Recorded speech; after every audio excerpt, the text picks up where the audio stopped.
ពោបន្តតប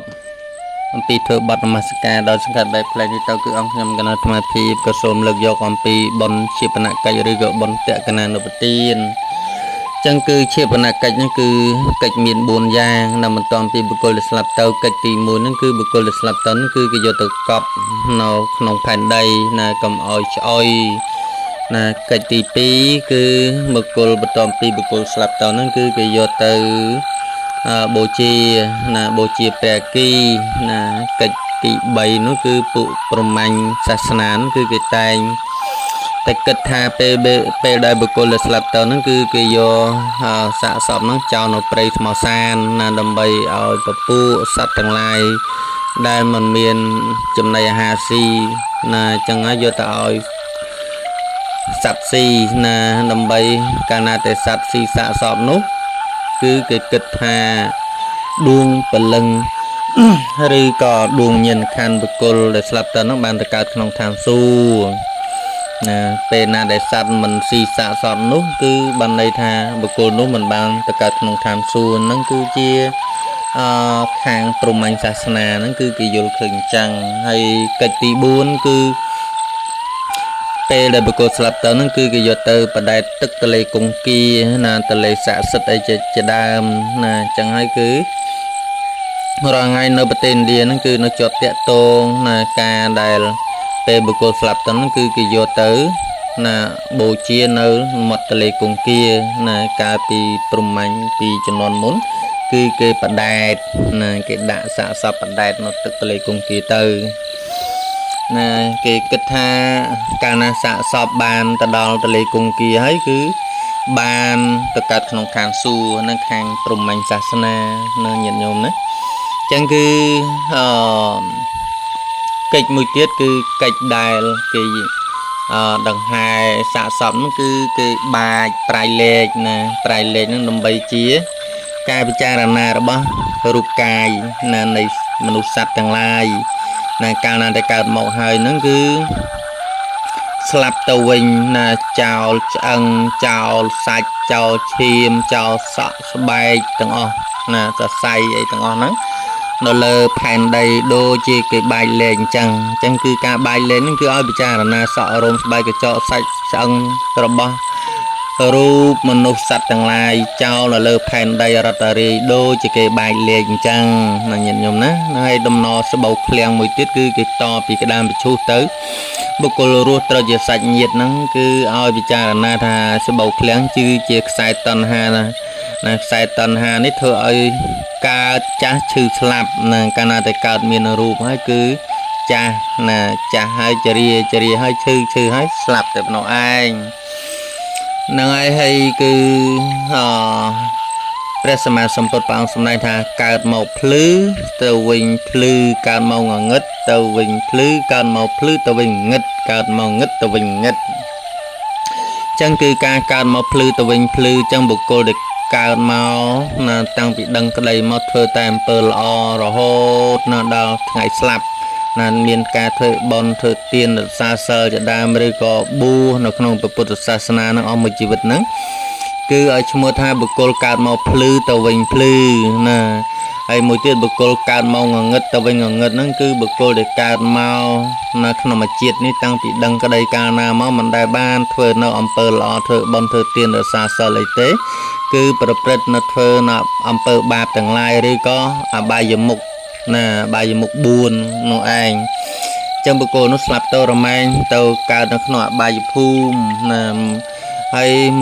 ទោះបីបុគ្គលណាឲ្យបុគ្គលដែលមិនបានធ្វើនៅអំពើល្អធ្វើតែអំពើបាបទោះបីបុគ្គលនោះរស់នៅនៃ100ឆ្នាំ1000ឆ្នាំ10000ឆ្នាំលានឆ្នាំយ៉ាងណាក៏បុគ្គលនោះរកផ្លូវទៅកើតក្នុងឋានសួគ៌មិនបានឡើយណាព្រោះបុគ្គលធ្វើកម្មណារមែងទៅទទួលនៅកម្មនោះឯងចំណែកបុគ្គលដែលកើតមកបានធ្វើនៅសេចក្តីល្អរស់នៅមួយថ្ងៃធ្វើអំពើល្អរក្សាសិលអីឬក៏ឲ្យទានក្តីនោះបុគ្គលនោះស្លាប់ទៅរមែងបានទៅកើតក្នុងឋានសួគ៌អញ្ចឹងគឺបុគ្គលដែលមិនបានធ្វើអំពើល្អឲ្យរស់នៅលើផែនដីនឹងរាប់ពាន់រាប់ម៉ឺនរាប់លានឆ្នាំហ្នឹងក៏មិនបានរួចផុតចាកទុកដែរមិនស្មើនឹងបុគ្គលដែលរស់នៅមួយថ្ងៃគេធ្វើអំពើល្អ នៅចំណែកបុគ្គលដែលកើតមកភ្លឺទៅវិញងឹតចឹងកើតពីក្មេងនោះបានធ្វើបន់ធ្វើទានរក្សាសិលឬក៏បានបួសនៅក្នុងព្រះពុទ្ធសាសនាចឹងទៅដល់ពេលសឹកទៅវិញឬក៏ពេលឲ្យខ្លួនចាស់ទៅវិញហ្នឹងគឺมันបានធ្វើនៅអំពើល្អធ្វើនៅអំពើអបាយមុខទាំងឡាយឬក៏ប្រព្រឹត្តធ្វើនៅអំពើបាបទាំងឡាយនោះទៅគឺព្រះសម្មាសម្ពុទ្ធព្រះអង្គឲ្យឈ្មោះថាកាលពីក្មេងណាកើតមកហ្នឹងគឺភ្លឺអញ្ចឹងពេលបុគ្គលពេលរៀបចាស់ឲ្យចាប់ដើមខ្លួនចាស់ដែលធ្វើនៅអំពើអាក្រក់អបាយមុខទាំង4នោះអញ្ចឹងបុគ្គលនោះស្លាប់ទៅកើតនៅក្នុងនរកប្រែតណានរកប្រែតអញ្ចឹងឲ្យឈ្មោះថាបុគ្គលកើតមកភ្លឺទៅវិញងងឹតអញ្ចឹងបុគ្គលដែលកើតមកងងឹតទៅវិញភ្លឺចឹងពីក្មេងធ្វើនៅអំពើបាបទាំងឡាយទាំងពួងនៅប្រព្រឹត្តធ្វើនៅអំពើអាក្រក់ទាំងឡាយទាំងពួងមានអបាយមុខជាដើមហ្នឹងចឹងដល់ពេលខ្លួនចាស់ទៅគឺបុគ្គលនោះកែខ្លួនលះបង់ចោលអស់ធ្វើនៅអំពើល្អនឹងមានការឲ្យទានរក្សាសិលឬក៏ចូលបួសនៅក្នុងព្រះពុទ្ធសាសនាដល់ថ្ងៃអស់ជីវិតហ្នឹងគឺព្រះសម្មាសម្ពុទ្ធព្រះអង្គសម្ដែងថាបុគ្គលកើតមកលងងឹតទៅវិញភ្លឺណាចឹងគឺចំណែកកាលដែលហែសាកសពទៅហ្នឹងគឺណាចឹងគឺព្រះសម្មាសម្ពុទ្ធឲ្យយើងហ្នឹងគឺពិចារណាពិចារណានៅនុសតិ10យ៉ាងនុសតិ10យ៉ាងទី1គឺពុទ្ធានុសតិគឺការរំលឹកគុណនៅព្រះពុទ្ធមួយទី2គឺធម្មានុសតិគឺរំលឹកគុណព្រះធម៌មួយទី3សង្ឃានុសតិគឺរំលឹកគុណព្រះសង្ឃមួយទី4សីលានុសតិគឺរំលឹកគុណសិលមួយទី5ចាគានុសតិគឺរំលឹកការលះបង់មួយទី6ទេវតានុសតិគឺរំលឹកគុណទេវតាដែលធ្វើនៅអំពើល្អមួយទី7ណាគឺ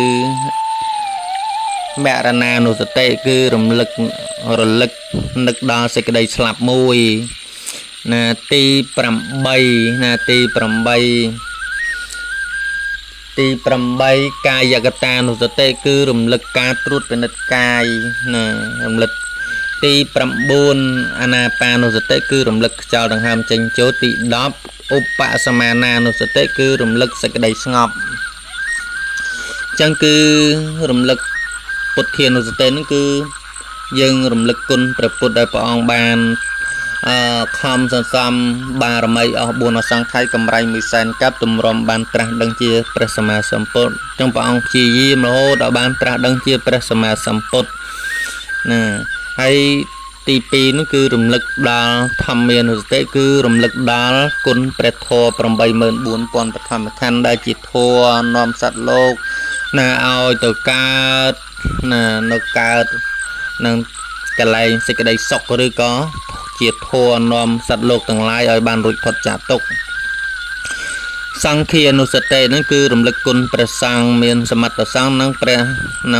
សមត្ថសង្ឃនិងព្រះអរិយសង្ឃអញ្ចឹងព្រះសមត្ថសង្ឃគឺជាព្រះសង្ឃដែលមានកិច្ចវត្តព្រឹងងាយគឺជាព្រះសង្ឃដែលបានធ្វើទុដងឬក៏ធ្វើវិបស្សនាសមាធិជាដើមណាហើយរំលឹកមួយទៀតគឺរំលឹកដល់ព្រះអរិយសង្ឃដែល